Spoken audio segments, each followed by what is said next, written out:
quiero que abra su Biblia en el libro, en la carta de Hebreos. Vamos a los Hebreos, gracias al Señor. Hebreos capítulo 4, versículo 14.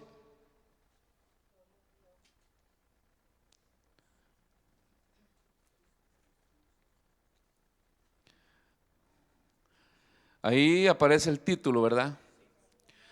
Recuérdese que los títulos no son inspirados por Dios. Los títulos los pusieron los traductores de la Biblia para poder separar las porciones de la Biblia. Entonces lo sacan como del resumen de la Biblia, pero eso no es palabra inspirada. Pero aparecen los títulos para que nosotros entendamos a qué porción de la Biblia vamos entrando. Y ahí dice Jesús, el gran sumo sacerdote, ¿así dice en su Biblia? Vamos a leer estos 3 versículos. Uno va a ser nuestro versículo clave, pero es importante entender los 3. Dice la palabra del Señor, la leemos en el nombre del Padre, del Hijo y de su Santo Espíritu. Por tanto, teniendo un gran sumo sacerdote que traspasó los cielos, Jesús, el Hijo de Dios, retengamos nuestra profesión, porque no tenemos un sumo sacerdote que no pueda compadecerse de nuestras debilidades, sino uno que fue tentado en todo según nuestra semejanza, pero sin pecado. Acerquémonos pues confiadamente al trono de la gracia para alcanzar misericordia y hallar gracia para el oportuno socorro. Repita conmigo el 16. Acerquémonos pues confiadamente al trono de la gracia para alcanzar misericordia y hallar gracia para el oportuno socorro. Gloria a Dios. Puede sentarse, hermanos amados del Señor. Damos toda la gloria a nuestro Dios. ¿Cuántos alaban al Señor? Ahora el tema de esta mañana le he titulado Volviendo a la presencia de Dios. Volviendo a la presencia de Dios. Anteriormente no se podía llevar la presencia de Dios, estaba en un solo lugar. Estaba en esta cajita que la representaba y es llamada el arca del pacto. Y desde esa cajita de una madera muy fina y forrada con oro, ahí se manifestaba el Señor para hablar con ciertas personas que Él llamaba y usaba para poder dictar su justicia. Una justicia mostrada en aquel tiempo que era más juicio, generalmente era juicio. Por eso es que hay una gran diferencia entre el monte Horeb y el monte Calvario, porque en el monte Horeb es donde Dios se manifestó y no permitió que el pueblo se acercara a Él por no consumirnos, porque aquel que se acercara a Él venía consumido por el poder de Dios, por problemas de falta de santidad, y el único que tenía acceso al lugar santísimo, al lugar santo, los sacerdotes, y al lugar santísimo una vez al año el sumo sacerdote, pero tenía que pasar un proceso de días de purificación. Entraba una vez al año y acostumbraron a amarrarle una soga a su cintura, porque siempre estaba el peligro que si el proceso de santificación o purificación no había sido llevado a cabo o realizado como Dios había demandado, entonces siempre estaba el peligro que el sumo sacerdote muriera dentro del lugar santísimo. Y después de cierto tiempo, si él no salía, tenían que alar esa cuerda y sacar el cadáver del lugar santísimo y irlo a enterrar. Porque en el tiempo de la ley, el que se acercaba a Dios era para escuchar el juicio de Dios. Pero terminábamos una de las prédicas al inicio de nuestro año, que Dios en su gran amor decidió salirse de esa cajita, porque todo esto estaba enfocado en presentar a Cristo, el Mesías que había de venir. Por eso ya describimos en otras predicaciones el significado de lo que era el propiciatorio, que es esta caja de acá. Este propiciatorio representaba a Cristo. Esto es lo que tapaba la ley que está ahí guardada, y ellos están vigilando. Pero esto era lo que lo cubría. No la ley abolida, sino la ley violada. Porque Israel no pudo guardar la ley de Dios. Entonces la ley quebrantada está encerrada ahí para no matarlos a los que habían quebrantado la ley. Y Jesús es el propiciatorio que cubría para que nadie pueda ver lo que está adentro, porque los asesinaba. Y la Biblia dice que en este gran amor de Dios, un día el Padre, porque de tal manera amó Dios al mundo, y siempre Dios ha mostrado su deseo de querer vivir con nosotros. Pero nosotros siempre le hemos mostrado que no es una presencia grata en nuestra vida. Y no me vaya a decir que sí, porque si no viviéramos nosotros santos 100%. Pero cuando llega una visita a su hogar, aunque sea de mucha confianza, le dice: siéntese ahí en la sala. Si es una visita de una confianza estrecha, usted puede: venga, le voy a servir mi estancia, mi cuarto. Le voy a servir, y usted espera que, qué lindo, qué bonito. Pero la visita no puede entrar a la casa como Juan en su casa. A veces los cristianos hemos aceptado una fe a media, en la cual le permitimos a Dios que a ciertas áreas de nuestra vida Él pueda entrar. Pero otras las manejo yo. Otras no las rindo. Y esa parte de una falta de entrega total al Señor no nos permite hacer nada, porque en Dios o todo o nada. Escuche eso: en Dios o todo o nada. Pero cristianos a media no sirven. Cristianos mediocres no sirven. O todo o nada. Y eso lo dijo Jesús en su tiempo a sus discípulos: aquel que quiera ser mi discípulo, porque la Biblia habla de llamados que se sientan para ser discipulados. No solamente aceptar el llamado y luego no ser discípulos, porque dice: entonces muchos serán los llamados, pero muy pocos los escogidos. O sea que cuando venga el arrebatamiento, no todos irán al cielo, aunque hayan aceptado el llamado de Dios. Entonces muchos serán llamados, pero pocos los escogidos. Y es lo que la Biblia de lo que siempre habla, es que el que se entrega a Él tiene que ser discípulo. Y el discípulo tiene una demanda vigente, no es que fue para otros tiempos, es una orden vigente de Dios: aquel que quiera ser mi discípulo y no deje todo lo que posee. Y lo especificó: padre, madre, esposo, esposa, hijos, y toma su cruz cada día y muere, no puede ser mi discípulo. Si nosotros tuviéramos esa regla vigente en nuestra vida, nuestra búsqueda fuera diferente. Nuestra manera de acercarnos a Dios fuera diferente.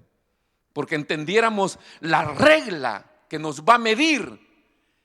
Entonces las frases comunes de un evangelio barato que nos han vendido hoy: Dios es amor y Dios te va a perdonar, Dios no es para tanto, mira que los predicadores son así. No, esa es una mentira del diablo, esa es parte del mercado del diablo para poder envenenar la mente de las personas que saben lo que Dios demanda, pero que pueden quedarse en la parte intermedia con una vida light, high light, donde nadie me comanda, ni mi padre ni mi madre, no digamos ese viejo del pastor. No exageremos, hermanos, con viejo. O sea, yo soy grande. Hay personas que cuando van a hablar conmigo me dicen que yo ya soy adulto y yo soy grande. Tú no necesitas de mí, sigue viviendo tu vida como quieras. No es la edad, ni son los años en la iglesia. Es una norma por la conducta, por la vieja naturaleza del hombre. Dios dejó una norma de ponernos alguien que nos guíe siempre hasta que nos muramos.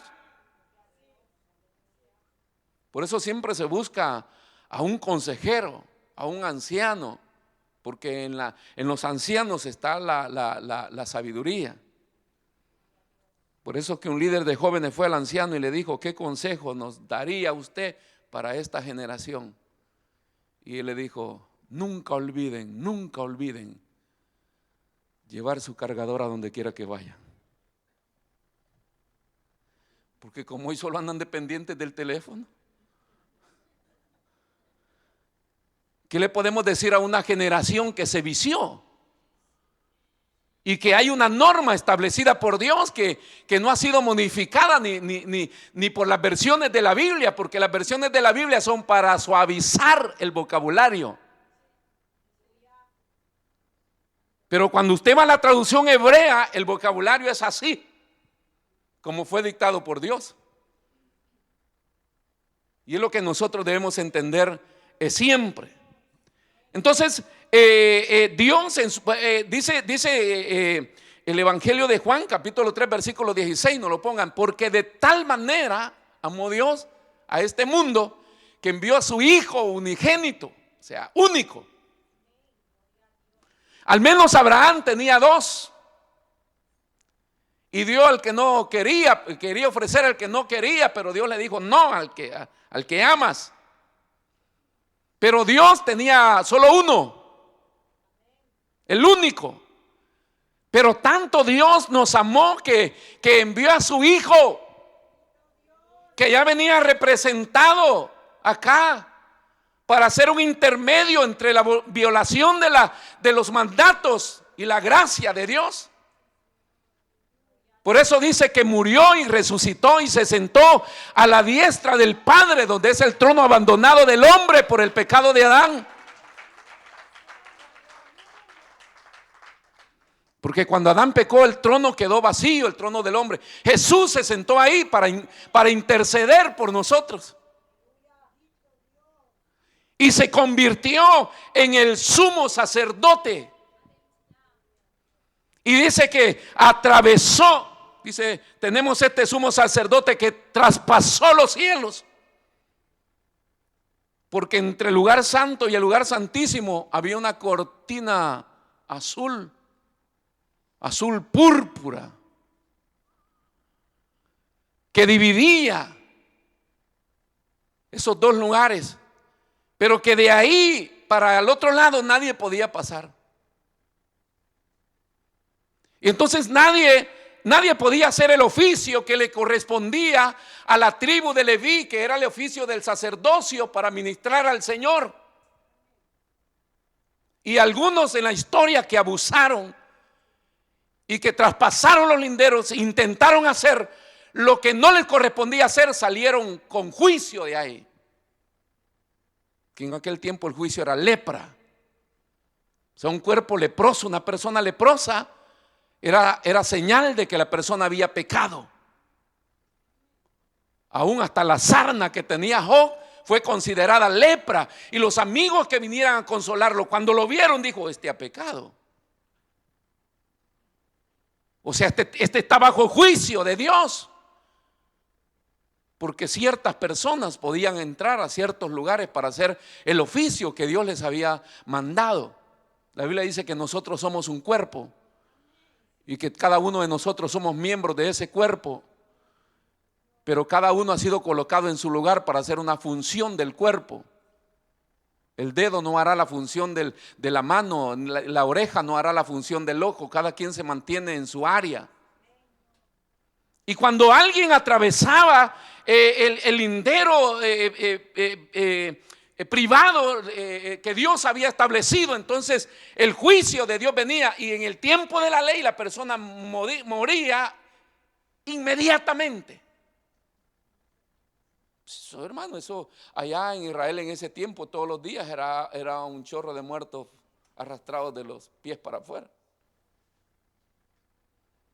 ¿Qué es lo que pasaría acá en la iglesia también? ¿Cuántos domingueros salieran ahí? ¿Y cuánta gente que pasa todos los días en la iglesia pero que no se consagra? Nos sacaran con los pies para adelante, dicen allá en mi tierra. Porque era la ley, y la ley no admitía misericordia. Pero dice que Jesús abrió ese velo, ese límite. Entonces se acostumbraba que para poder encontrar una respuesta de Dios, una aprobación de Dios en mi conducta o en mi vida, había que pasar un ritual y llegar a un sacerdote para que él ofreciera mi ofrenda, y luego fueran y consultaran a Dios, y Dios diera la voz y dijera: están apartados los pecados de ellos. Tienen un nuevo permiso de soyorno para que sigan pecando. Eso es lo que hacía la ley. Te apartaba los pecados, no los expiaba, los apartaba, a fin de que la persona pudiera regresar tranquilo a su casa, a seguir pecando, y luego volvía de nuevo con otra ofrenda para pagar el otro pecado que ya había hecho. Y eso era la rutina, Tanto así que hasta en el tiempo de la gracia, la religión tradicional también levantó un sistema de sacerdotes, y la primera religión que de repente todos los latinos tuvimos fue el catolicismo, y nos enseñaron que el único que tiene relación con el Padre es el sacerdote, el curita. No hablemos del Santo Padre, que ese es el representante de Dios en la tierra. Mentira del diablo.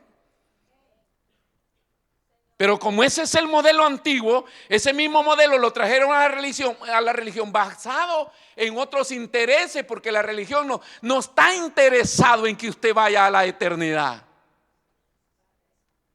La religión es un sistema en la cual los grandes líderes se pueden aprovechar de usted. Y cuando hablamos de la religión, no hablamos solamente de la religión tradicional. El mismo evangelio se ha vuelto un sistema en el cual los predicadores y pastores están buscando qué cosa absorber de usted y sacarle toda la lana y mandar la oveja pelada en el frío. Y está bien que usted aporte la lana para la obra del Señor, pero no que aporte la lana para que el pastor se ande comprando carro nuevo, avión nuevo, ropa nueva con sus hijos, y usted no alcanza ni para un segundo pantalón. O sea, lo que hay que darle a Dios, hay que darle a Dios. Eso no viene abolido.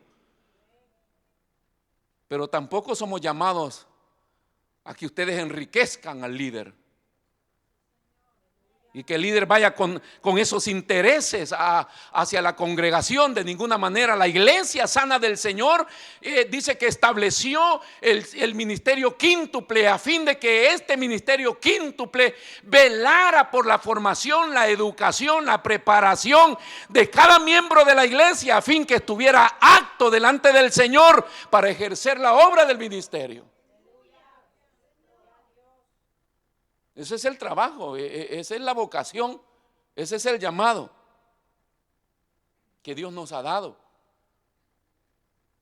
Pero nos vendieron ese cuento y hay cristianos evangélicos que todavía creen que el que está más cerca de Dios es el pastor. La gracia dice que todos tenemos acceso al lugar santo de Dios. O sea, en la palabra común nuestra hoy, contemporánea de hoy, es a la presencia del Señor. Eso no abole que sigan líderes, que hayan pastores, siempre Dios lo estableció. Pero la idea de los líderes es llevar a la gente a que vaya a Dios, que vaya a Dios, que vaya a Dios. ¿Por qué? Porque nosotros no somos dioses. Nosotros solamente somos pastores para guiarle, pegarle cuando quiere salirse, y si es necio, quebrarle la pierna.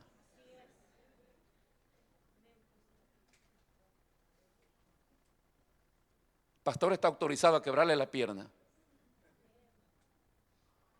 sea, de vez en cuando se le tira su leñazo, porque no puede ser una oveja saltarina de arriba para abajo.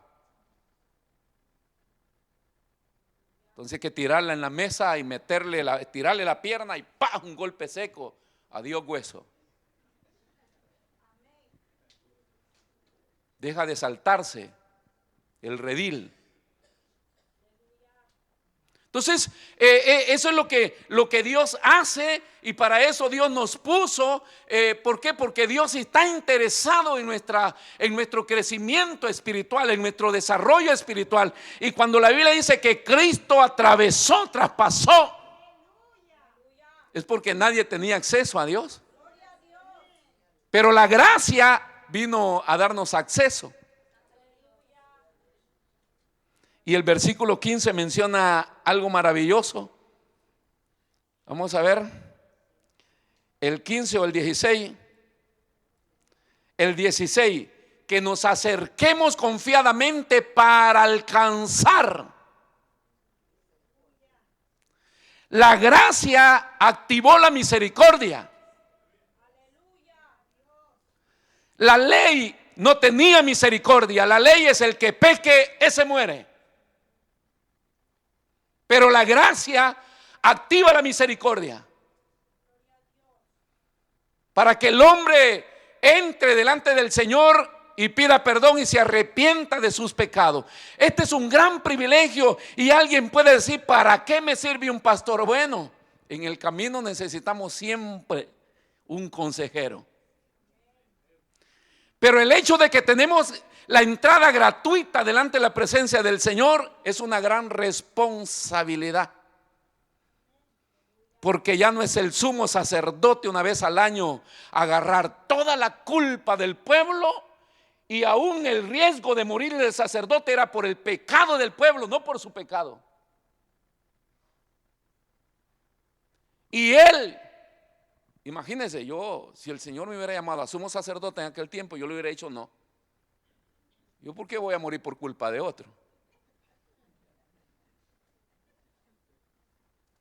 O usted hubiera, sí, yo sumo sacerdote, entro ahí. No, yo sí sabía que ahí se muere alguien, que vaya otro. El pueblo así le dijo a Moisés: ve tú, nosotros no vamos, de acá de lejos, Entonces le dije, el hecho que la puerta está abierta es un gran privilegio, pero es una gran responsabilidad. ¿Por qué? Porque eso habla de que cada uno de nosotros va a rendir su cuenta delante del Señor.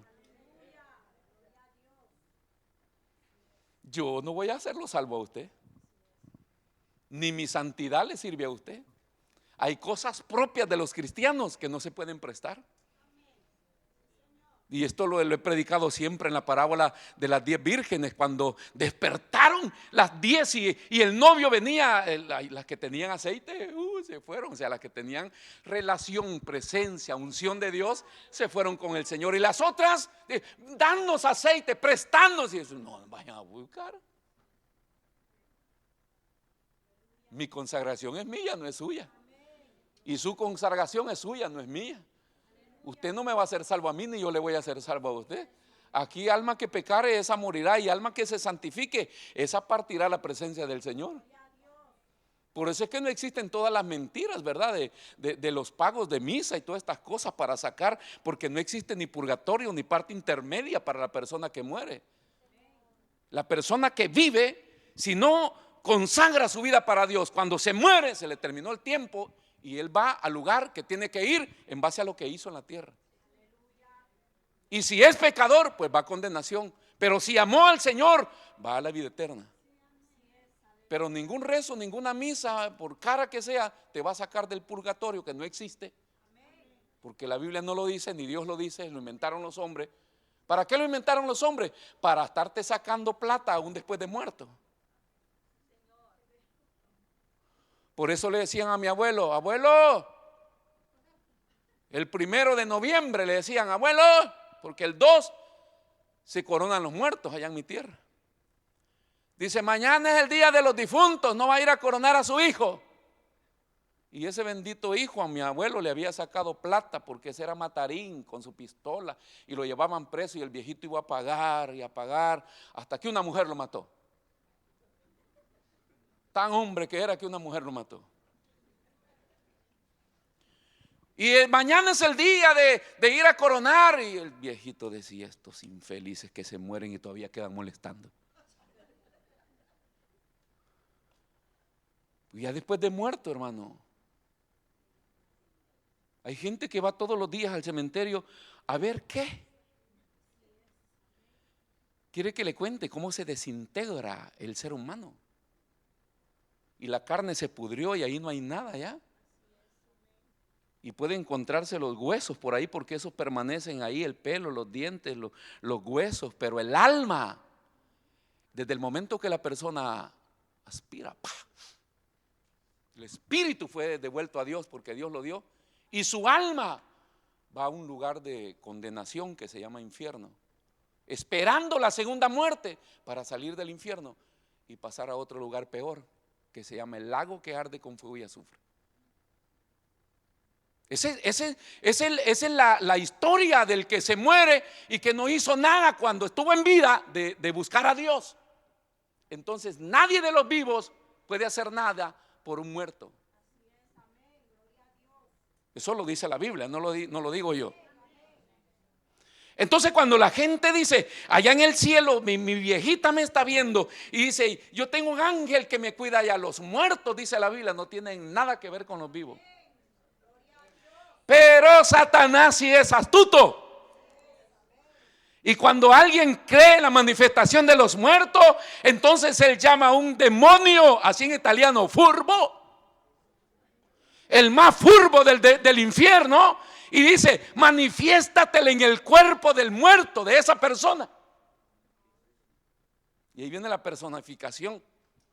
Y la persona dice: lo vi, pasó por acá, lo hice acá. No, ¿quién dice? La Biblia dice que no. Pero el diablo pretende decirle a los seres humanos que sí, para tenerlo siempre engañado. Porque el diablo sí trabaja para que usted no sea salvo. Pero Jesús pagó un precio en la cruz del Calvario para que nosotros pudiéramos restaurar nuestra relación con Dios y poder ser salvos después de la muerte.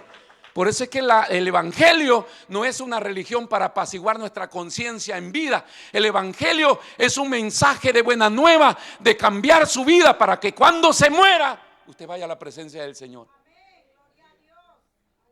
Ese es el evangelio. No es la super prosperidad para que usted tenga casa, tenga carro, tenga dinero, tenga ropa, tenga cosas bonitas. No, eso si Dios se lo quiere dar, se lo va a dar. Y si no, no se lo va a dar. Pero lo importante es que cuando muera, yo quiero despertarme ante la presencia del Señor.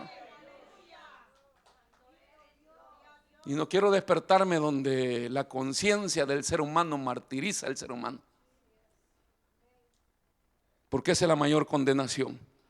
Donde se despiertan los muertos y la conciencia les dice: pero cuando estuviste con vida, ¿te recuerdas del pastor que te predicó? ¿Te recuerdas de la persona que te evangelizó? ¿Te recuerdas cuántas veces te hablé de mi palabra?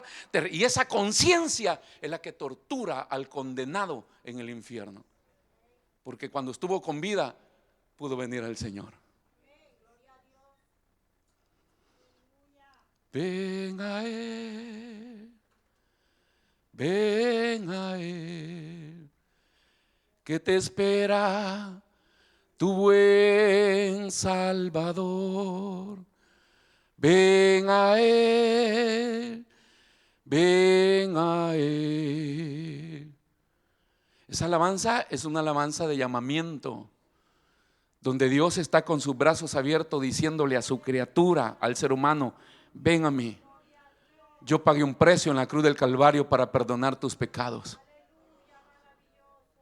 La gente lo que ha hecho es un pleito entre las religiones. No, esta es mi religión. No, yo esta acá. No, usted no ande peleando por religiones. Usted busque la verdad para salvar su alma, no para agradar a nadie más. Entonces, ser cristiano, Jesús pagó ese precio, nos abrió el camino para que nosotros podamos acudir al Señor. Y hoy vivimos no en la ley, vivimos en el tiempo de la gracia, que encontramos misericordia y socorro en el momento de necesidad. Fin que tengamos vida, tenemos oportunidad de acercarnos a Dios y decirle: ayúdame, perdóname, socórreme, Señor. Y Él levanta al caído, levanta al perdido, rescata al que está yendo a la perdición. ¿Por qué? Porque está el tiempo de gracia. Si fuera la ley, ya hubiéramos caído muertos, pero estamos en la gracia. Entonces, ser cristiano es más que asistir a una iglesia. No, los cultos, las reuniones y todo lo hermoso y valioso que se hace en ser parte de una congregación o de una iglesia, aunque son cosas importantes, pero eso no es lo más importante en la vida de los cristianos. No es los cultos, no es las reuniones, son parte que complementan. Pero lo importante o lo más importante en la vida de los cristianos es una relación personal con Dios. Una relación personal con Dios, no una relación con un club o con una comunidad. Yo voy a esa iglesia porque me dan de almorzar, porque me siento bien. Pertenezco a ese club, aunque no vive el evangelio, pero esa es mi iglesia y él es mi pastor. O sea, eso es importante de complemento, pero lo más importante en la vida de cristiano es que cultives tu relación personal con Dios. Porque no te va a salvar la iglesia. Aunque eso, repito, enseña la religión, que tú te debes a la iglesia. Y el día que un feligrés se vuelve contra la iglesia, lo descomulgan, porque intentó contra la iglesia. La iglesia no es la institución ni el edificio. La iglesia es la vida que se ha entregado a Cristo Jesús. La iglesia es el pueblo. La iglesia son los seres humanos. Y esa iglesia es del Señor y Él la construye, Él la edifica. Pero lo que Dios busca es que nosotros cultivemos una relación personal con Dios. Entonces uno como pastor o todo líder de iglesia, lo que espera de la congregación es ver en el corazón de las personas un fuerte anhelo. Es ver en el corazón de los creyentes, mis hermanos, el fruto de una relación que ellos llevan con Dios. Porque hay una analogía entre Cristo y la iglesia y el matrimonio. Y entonces, cuando se casan y la jovencita va al médico y le dice: no sé qué me pasa, estoy teniendo náuseas, se me ha quitado el hambre, siento esto, siento lo otro. Y entonces le hacen todo un chequeo y al final le traen el resultado y le dicen: Aguri, ley en chinta de gemelos.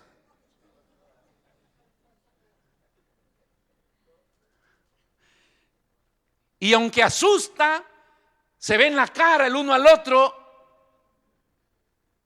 alegres. ¿Alegres? Si es que estuvieron juntos los dos. Pero si el otro dice: yo hace 3 meses que volví de viaje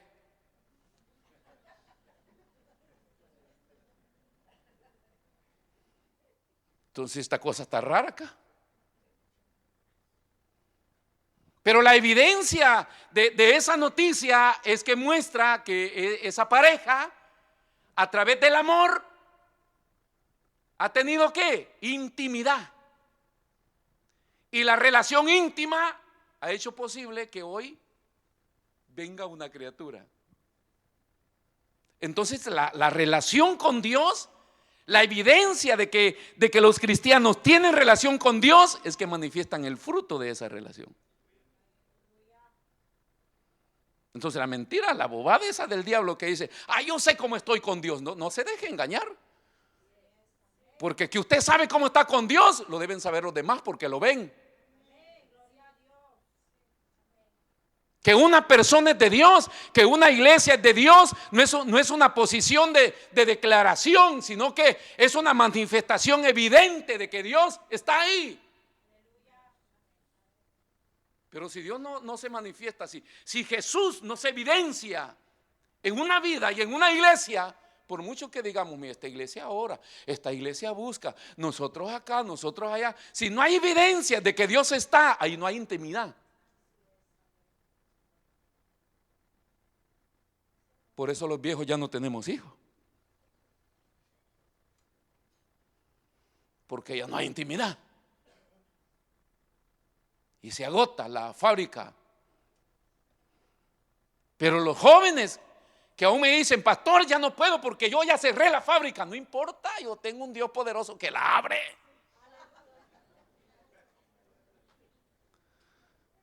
Dice, no, yo la tengo con 7 candados. Ay, el Dios poderoso que yo tengo, Él es el que te dio el primer vientre, te dio los óvulos, te dio todo. Recíbanlo.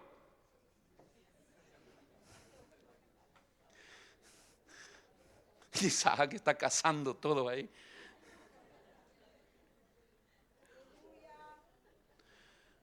Porque habrá algo imposible para Dios. Pero la evidencia entonces, hermano, el pastorado, el liderazgo, eso es lo que espera ver de su feligreses, de su congregación. Gracias por venir todos los días a los cultos, pero si no cambia, le pediría que algunos cultos no venga. Como el pastor nuevo que llegó a la iglesia y la señora se le acercó y le dijo, quiero que ore por mi marido y mis hijos que no son convertidos y que no son acá. Y el pastor se informó que lo que pasaba con no, esta señora pasa acá en la iglesia de invierno, de verano, dice ella, no atiende a su familia, nada, pero ella está acá. Entonces el pastor le dijo, hermano, vamos a iniciar, le dijo, un proceso de disciplina. Le dijo, desde hoy usted no viene más a la iglesia. ¿Cómo que así, pastor? No. Si usted me ha pedido que yo intervenga para que se convierta su esposo, para que se conviertan sus hijos, le dijo, desde hoy usted no viene más a la iglesia. Le voy a dar permiso que se vaya un trimestre, se ausencie un trimestre y que esté con su familia. Y el primer día, el esposo viene cansado de trabajar y la mesa está servida. Los hijos también, la mesa está servida. El siguiente día, igual, trapitos lavados, casa ordenada y toda la atención.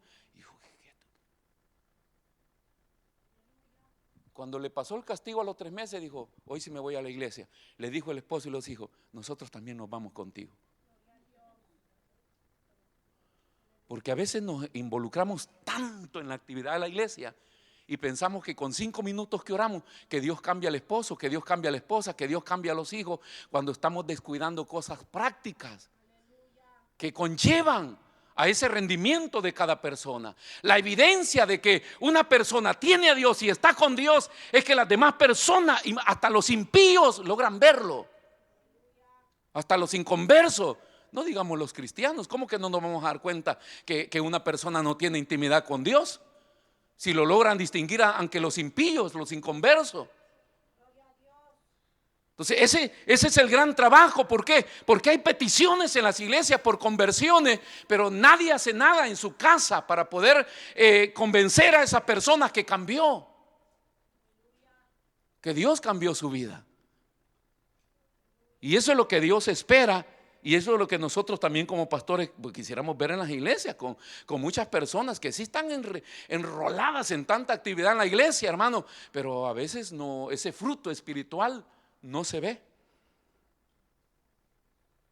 Crecimiento, surgimiento de ministerio, restauración, sanidades. Somos casi 200 personas y a veces cuando se va a buscar un líder para una área y dice, ¿dónde hay? No hay. Y quisiéramos que en esta iglesia surgieran así los líderes, porque la gente que va teniendo intimidad va creciendo, va mostrando su relación con Dios. Y va dedicando su tiempo al estudio, a la preparación y a pedirle al Señor también sabiduría para poder aplicar todo ese conocimiento de lo cual hablábamos ayer. Entonces, ¿por qué no se ve todo eso en la iglesia, mis hermanos? Es porque definitivamente falta una relación personal con el Señor. Por eso. Y aunque vivimos en el tiempo donde hoy hay más iglesia que todos los tiempos y hoy el evangelio, hermano, corre por misioneros, por internet, por la radio, por la televisión, pero en el resultado usted no ve el impacto de Jesús en esa gente. Y lo vemos en las partes aunque más pequeñas, lo podemos ver aunque en la actividad nuestra.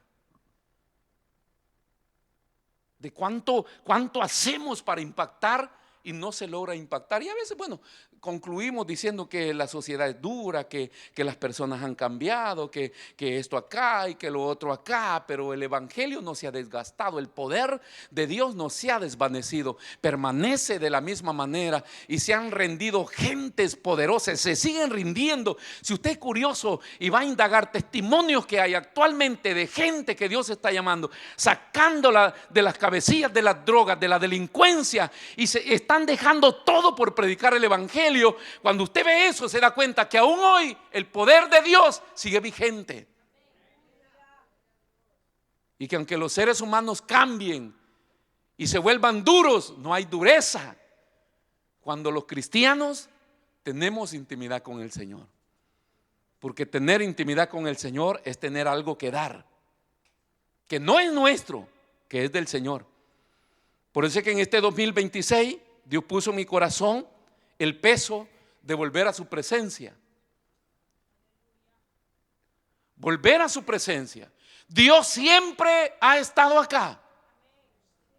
Dios siempre estuvo acá, sigue acá. El problema es cuántos de nosotros necesitamos volver a la presencia del Señor.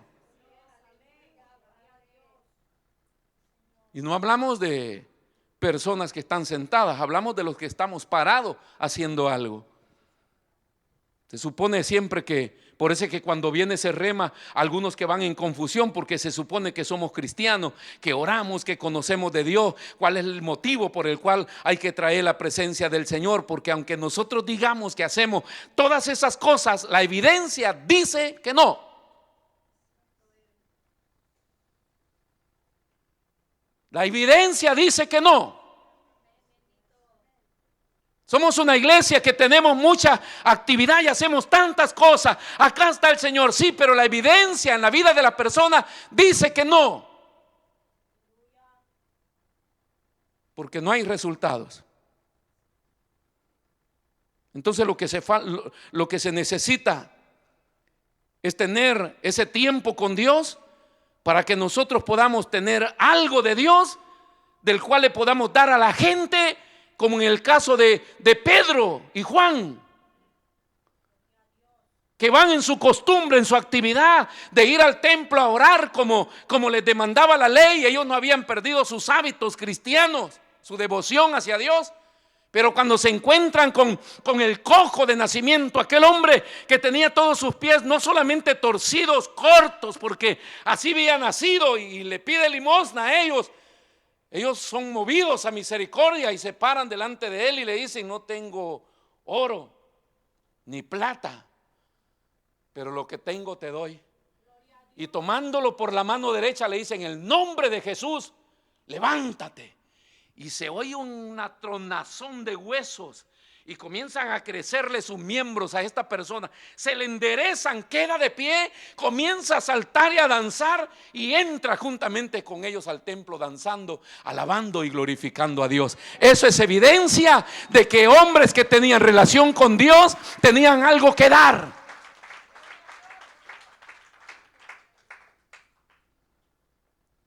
Todos los mensajes y los discursos que nosotros damos y la preocupación de la predicación es excelente, es complementario, pero el resultado de la gente que oye es lo que queremos ver. ¿Cómo cambia la gente? ¿Cómo impacta el mensaje de Cristo en los corazones? Eso debería ser nuestra preocupación, más que la teología. La preocupación de que la palabra ministre el corazón de la gente, que ministre mi sentido, que ministre mi intelecto, que me haga entender, comprender que yo necesito cambiar y que solo hay un medio, a humillarme ante su presencia para que yo pueda tener algo de Él y poder darla. Porque podemos repasar todos los hospitales orando por los enfermos y en vez de que se sanen, se mueren. Pero si tuviéramos algo que dar, acá mismo en la iglesia nuestros enfermos comenzaran a sanarse. Acá mismo los que están torcidos comenzaran a enderezar sus caminos, porque saben que ahí hay presencia de Dios. Eso es lo que identificaba a los líderes de la iglesia primitiva. Eso es lo que hacía que el temor de Dios se moviera en la iglesia primitiva. ¿Por qué? Porque el Espíritu del Señor asistía a los apóstoles. Por eso que cuando Ananías y Zafira se fueron y habían prometido solamente entre ellos y en su corazón vender la propiedad, venir y traer a los pies de los apóstoles, no le comunicaron ni a Pedro. Siendo que Pedro no sabía, ellos cambiaron de idea en el camino, pero el Espíritu Santo vino a Pedro y le dijo: fíjate que ellos habían determinado en su corazón traer toda la ofrenda acá, pero ahorita están extrayendo de esa ofrenda. Y cuando ellos entraron, murió uno a uno, porque Dios ya le había mostrado al apóstol todo lo que ellos habían decidido hacer y que habían cambiado de opinión. Y cayó muerto primero él y cayó muerto ella después. Y cuando eso sucedió en la iglesia, el temor de Dios cayó y los mentirosos se convirtieron. Los que hacen trampa se convirtieron. Los que agarran los sobres y que no sé para qué los usan, porque no los devuelven con dinero, se van a convertir, porque no se juega con Dios. Y usted puede engañar a su pastor, pero no puede engañar a Dios, porque Dios te juzga desde la intención del corazón. Y todo lo que nosotros buscamos hacer para Dios, lo tenemos que hacer. Fíjese que cuando hablo de las primicias, usted y yo no deberíamos de pasarnos de enero, porque por eso se llama primicia. No es para que usted la dé al próximo año o a diciembre o cuando pueda. No, primicia es lo primero.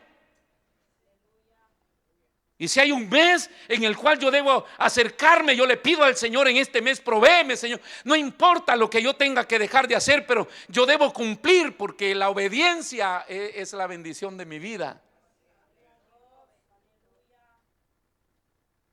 Pero cuando el temor de Dios no está, y eso es lo que Dios va a traer este año, que en este lugar haya temor de Dios.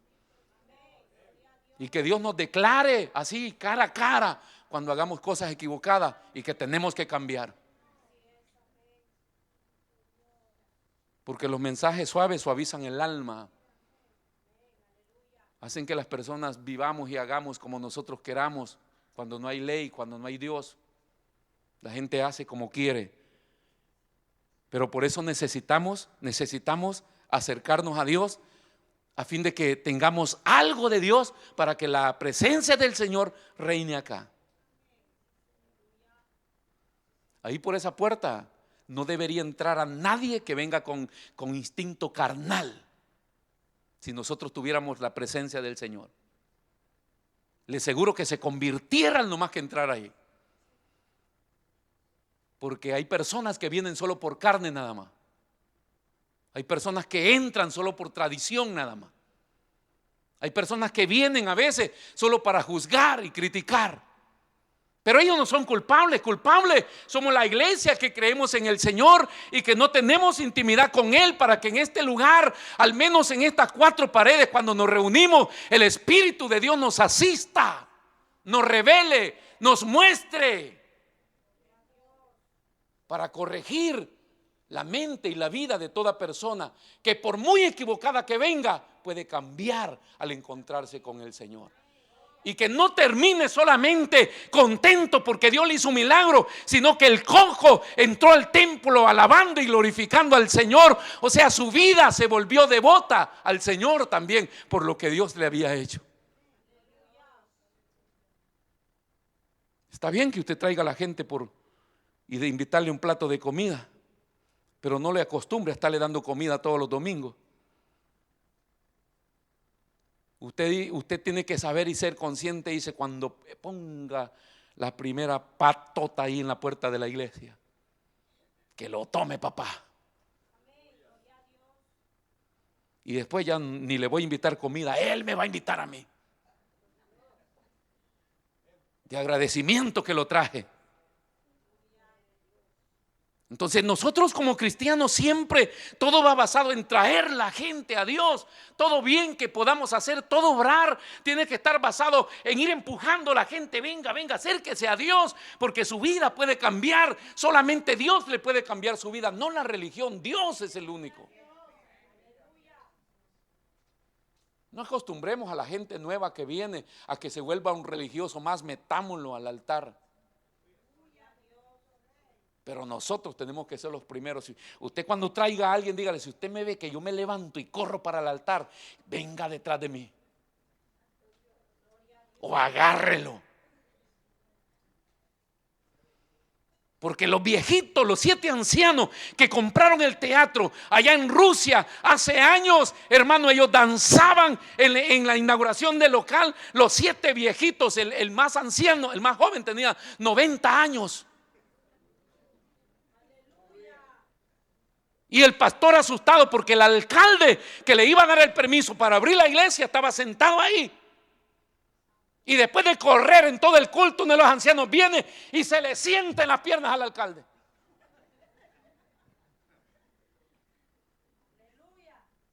Pastor dijo: este viejito lo mando en disciplina hasta el cielo, porque este alcalde hoy me va a negar los permisos y todo. Se levantó el alcalde, llamó al pastor y le dijo: venga, ¿usted cree que lo que está predicando es verdad? ¿Usted cree que Dios está acá? ¿Usted cree que el Espíritu de Dios está acá? El pastor estaba asustado y le dijo: porque si usted no cree, dígale a ese viejito que se me venga a sentar otra vez encima. Porque el Espíritu del Señor le había tocado, le había ministrado. Basta que una locura. Hay cosas en la iglesia que parecen locura, pero es algo que Dios está haciendo.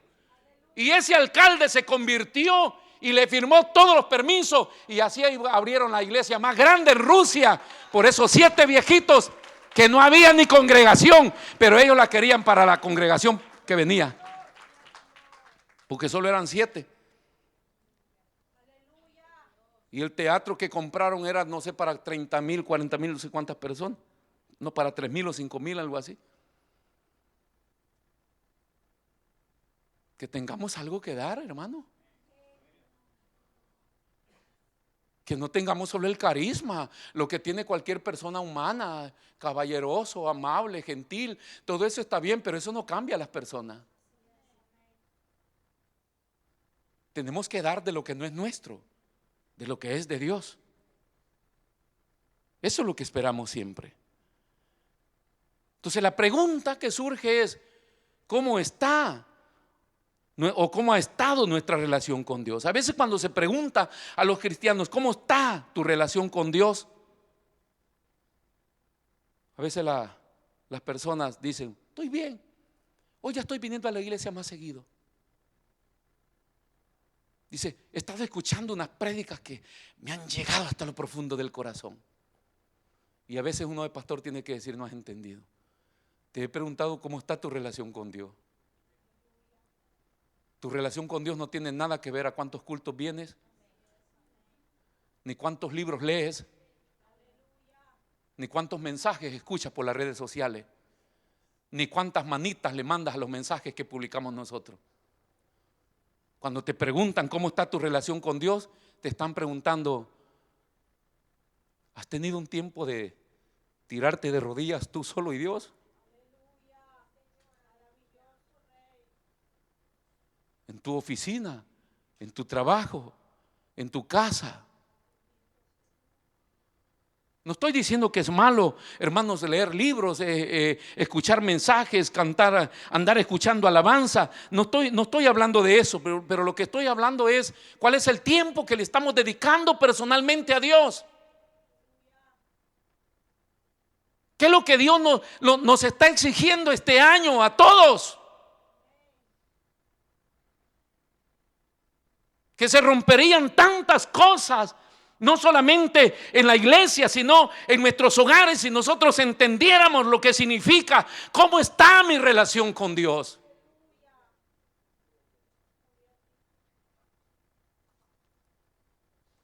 O sea, en pocas palabras, me refiero: ¿hace cuánto no te postras tú solito en tu cuarto y te sinceras con Dios? Esto es lo que soy, Señor. Sincero, franco. De eso habla la intimidad. De eso habla el tiempo que tenemos que dedicarle al Señor. ¿Cuándo fue la última vez que tuvimos la última conversación con Dios en la cual nos sinceramos con Él y le abrimos nuestro corazón? Lo que le encubrimos a las demás personas, cuando fuimos al Señor y se lo dijimos a Él. Lo que los demás no ven, no saben, pero que Dios lo está esperando en la intimidad. La última vez que pudimos encerrarnos en nuestro cuarto y adorar al Señor con un cántico no copiado de los músicos cristianos, de la farándula cristiana, un cántico que Dios te ha dado, salido del corazón para adorarlo a Él.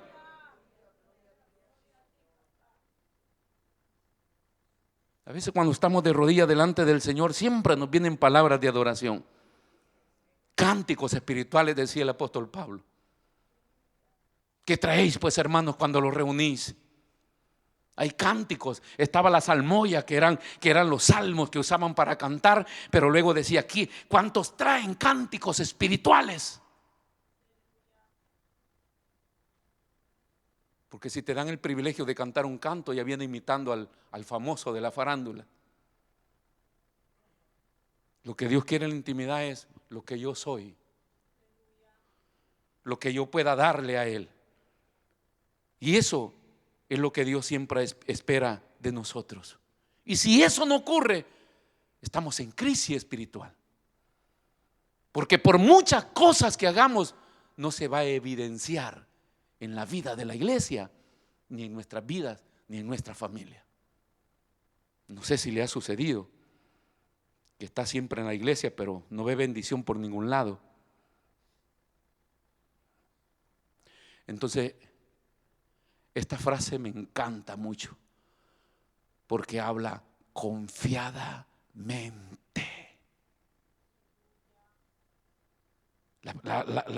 El versículo que leímos: acerquémonos pues confiadamente, con confianza. Entonces, el plan de Dios en su inmensidad para todos los hombres que Él usó a través de miles y miles de años, hermano, y basado en el sacrificio de la cruz, el objetivo fundamental siempre fue eso: que estuvieran cerca de Él. Dios no, la historia de la Biblia no nos muestra una historia donde Dios haya llamado a alguien y que el otro solamente whatsappeándole a distancia haya estado con él. Todos fueron llamados para cortar esa distancia y para que estuvieran con Él. Desde que Dios crea al hombre y pone a Adán y a Eva en el jardín del Edén, Él desciende porque lo que quería es estar con ellos. Cuando forma a su pueblo Israel, se manifiesta en el tabernáculo, da órdenes, porque el propósito del Señor es estar en medio de ellos.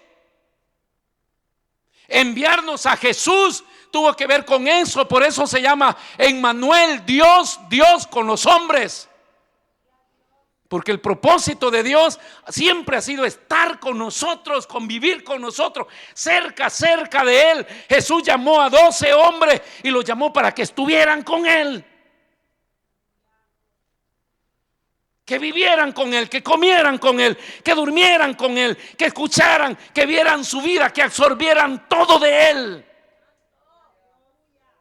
para que cuando ellos fueran enviados iban a llevar de Él.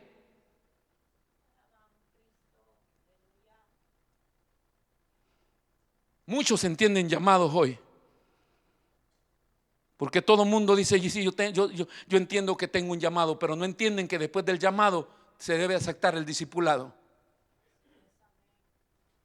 Y el discipulado es estrechar distancia con tu mentor, con tu formador, que te va a guiar y que te va a llevar a que dependa siempre de Dios, siempre de Dios, siempre de Dios, cerca de Dios, que absorba todo lo de Dios. Porque hacer la obra del Señor no es solamente con un llamado, tiene que ver con un discípulo fiel, idóneo, que no negará su fe aún a costa de la vida. No gente que se rinde a cada rato, no cristianos que se entregan a los placeres del mundo cada rato, desvaneciendo el sacrificio de Cristo en la cruz, que pagó con su vida, con el fin de que los que se rindieran a Él, los que vinieran a Él, recibieran poder para vencer.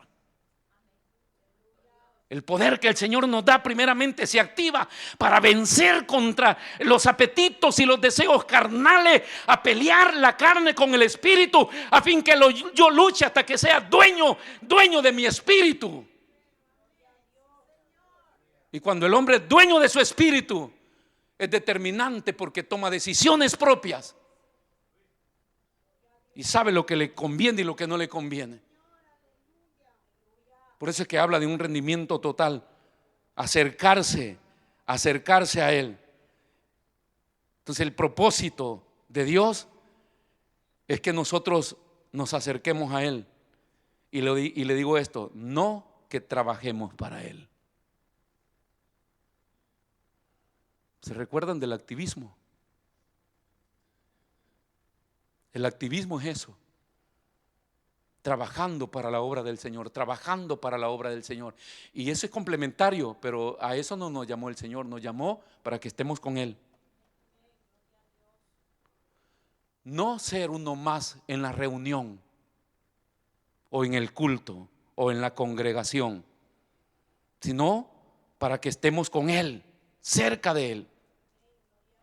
Por eso es que la religión usada por Satanás siempre mostró a Dios inalcanzable. La religión siempre te enseña a buscar a Dios. Por eso se inventaron ritos y tantas cosas, y ahí va la pobre gente arrastrándose, llevando carga, sajándose, torturándose, porque la idea es que la persona, sin pagar un precio, vaya y busque a Dios. La Biblia dice que el hombre sin Cristo no puede buscar a Dios porque no está en condición de pedir ayuda. Por eso la Biblia dice que Dios nos buscó primero, Él nos amó primero, y nos amó primero porque el hombre no estaba en condición de decir: ayúdame. Todo lo vano que puede hacer un religioso no le sirve para nada. Ahí está la gente arrastrándose millares y llevando plata para adorar a un santo, para obtener un favor que no lo va a obtener nunca porque no existe. Tú no necesitas ir a buscar a Dios, porque el Dios inalcanzable se volvió accesible. Está acá. Decidió habitar con nosotros. Decidió descender en el Pentecostés a través del Espíritu Santo para estar con su iglesia. Ese es nuestro Dios maravilloso. Salmos 139, 16. Entonces nos presentan un Dios, y a veces tenemos la idea de que Dios se olvidó de mí, Dios está tan lejos, Dios no se acuerda de mí. No, si Jesús hizo todo esto, murió en la cruz del Calvario a fin de que todos los que creyeran en Él no fueran condenados, sino que vivieran bajo su presencia y llenarlos de su Espíritu Santo para que fueran libres y dependientes de su poder. La gente que cree que Dios no está interesado en él, pues Dios está interesado en ti desde antes que te formase en el vientre de tu madre.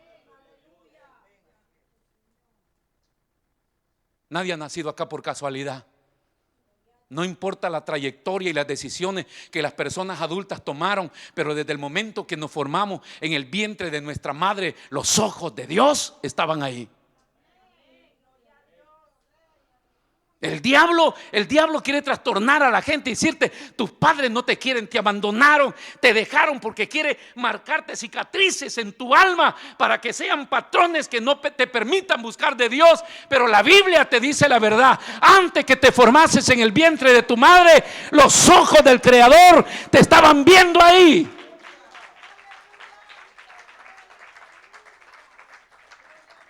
Mi embrión vieron tus ojos. Y en tu libro estaban escritas todas aquellas cosas que fueron luego formadas, sin faltar una de ellas. Ahora, si Dios te está viendo desde el momento que te formas en el vientre de tu madre, la Biblia también dice: porque pensamientos de bien tengo para ti.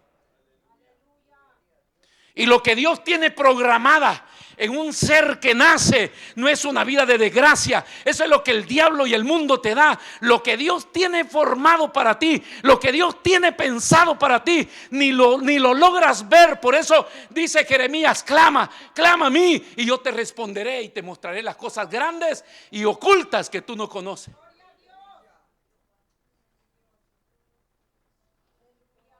¿Qué sabes tú?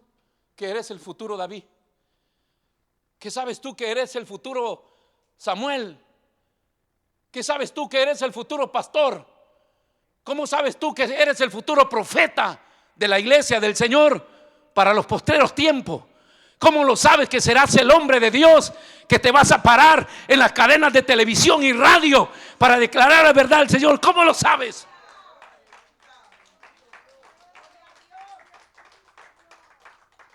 Pues aquella mujer fue a consultar a Dios cuando tenía problemas en su vientre, un pleito, y ella fue a consultar, y el ángel descendió y le dijo: porque dos hay dentro de ti, y serán dos naciones, y el mayor servirá al menor. ¿Por qué? Porque desde que te formaste en el vientre de tu madre, Dios te vio. Y pueden pasar los años y permanecer sentados sin hacer nada, porque el diablo nos marcó y nos dijo que no servimos para nada. Pero yo quiero decirte esta mañana que Dios tiene pensamientos de bien y tiene cosas programadas que tú ni te las imaginas. Solamente las podemos alcanzar cuando le creamos al Señor y nos acerquemos a Él y tengamos intimidad con el Señor. Nos va a revelar.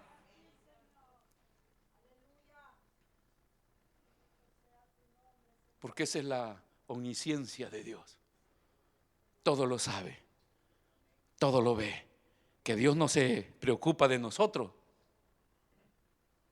si nos vio nacer, si nos formó,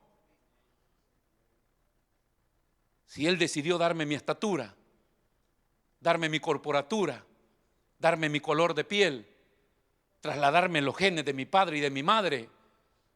Él lo decidió. Él lo decidió, llevarme por ciertas etapas de mi vida para formarme un carácter. Él lo decidió. Póngase de pie. Por eso que cuando David peca en el Salmo 51, él viene delante del Señor y llora delante del Señor y le dice: no apartes de mí tu Santo Espíritu. ¿Sabe por qué? Porque el hombre que reconoce de que Dios nunca ha descuidado su vida, porque David es el típico niño que nace en casa de papá, tipo Samuel, que ministra en el templo.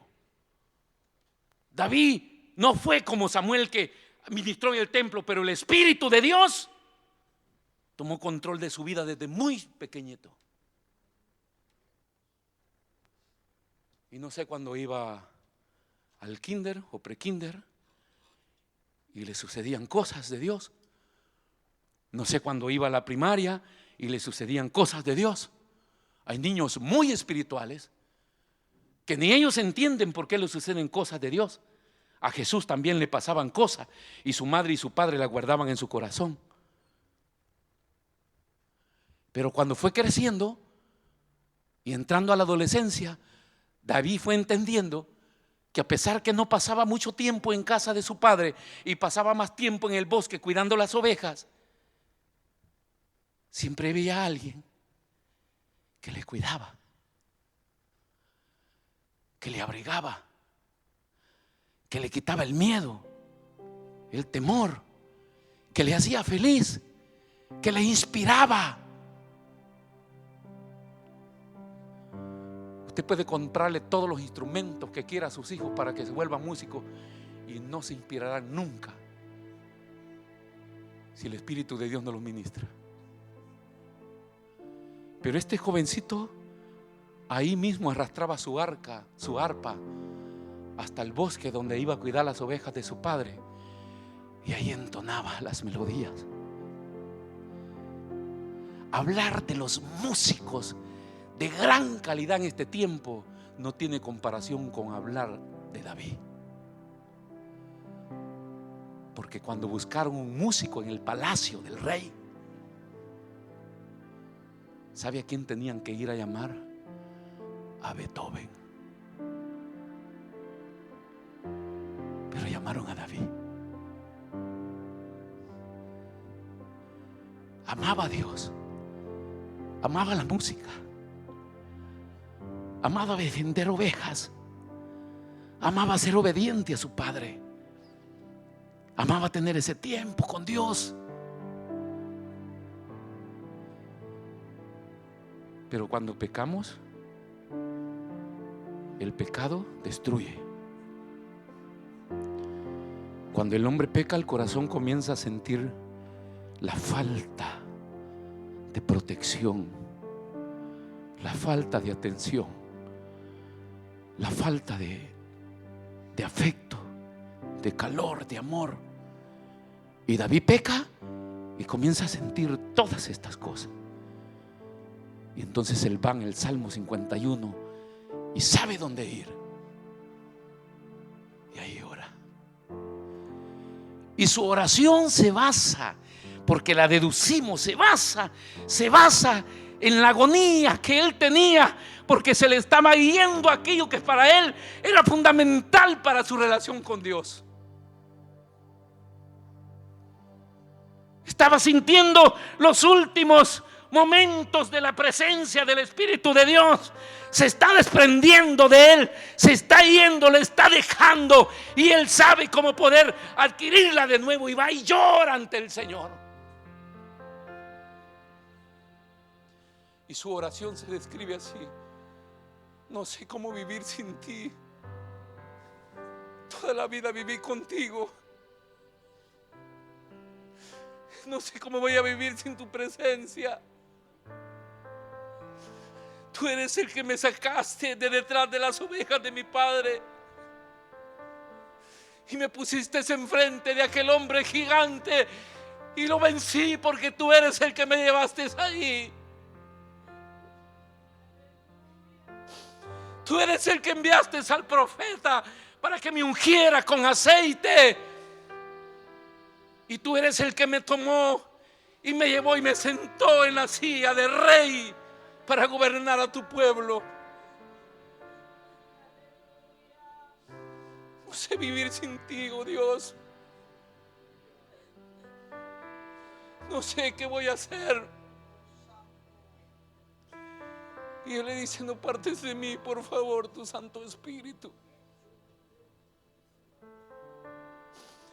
¿Cómo anhela Dios que la iglesia en este tiempo pudiera acercarse al Señor y pudiéramos decirle: no sé vivir sin ti, Señor. No tengo paz en mi corazón.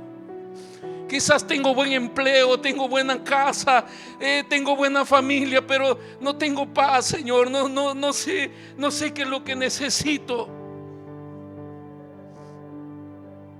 Tú lo que necesitas es a Dios. Lo que necesitamos es intimidad con el Señor.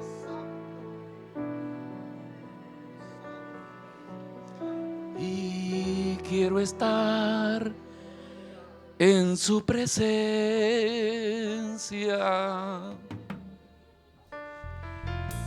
y poderte contemplar.